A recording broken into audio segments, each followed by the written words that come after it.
Well, for decades, I remember growing up with this, fluoride has been added to most of our tap water to help protect against cavities.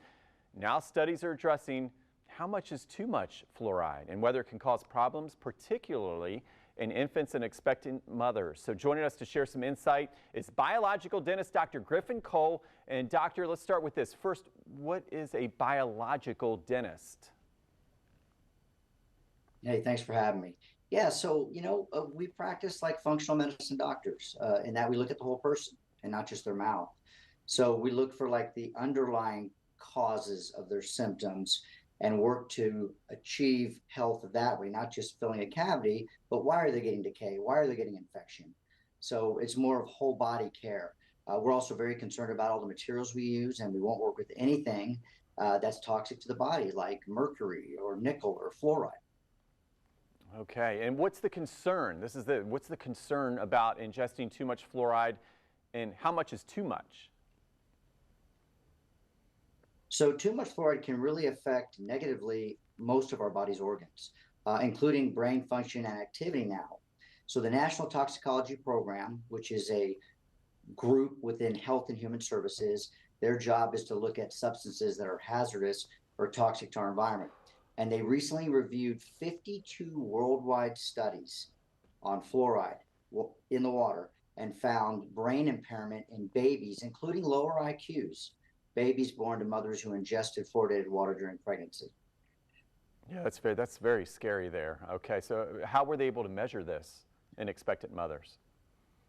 So they would measure the mother's urinary fluoride levels, compare them to pregnant women who did not ingest fluoridated water, and they were able to tell through all this study, through all 52 studies, and confirmed by the National Toxicology Program, a steep drop. We're up to 7 points in IQ at levels lower than what's in most water supplies. Okay, and since most of us have grown up drinking fluoridated water, how much is too much?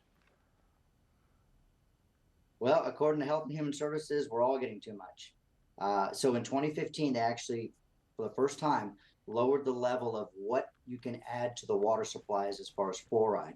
And the reason why they did this was every 2 out of 5 kids was getting fluorosis. It's the white mottling on their teeth, which is a really high amount. In fact, it's even higher than that now.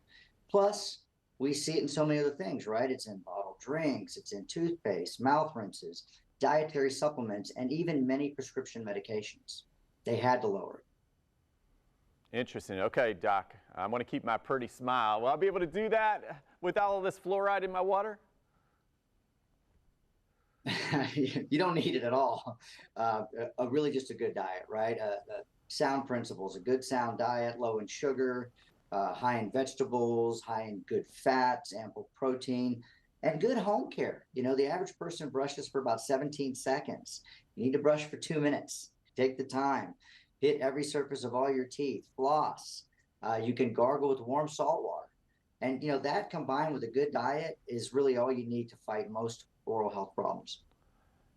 Excellent information there. So hopefully a brighter, smiley future. And where can viewers and listeners get more information about this? So they can go to the International Academy of Oral Medicine and Toxicology's website, which is IAOMT.org. And you can find a biologic dentist in your area. We have a library of information on anything and everything related to oral medicine. It's a really good source for you. Yeah, well, I really enjoyed meeting my first biological dentist here today. And of course, for much more on this, head to our website, firstcoastliving.net.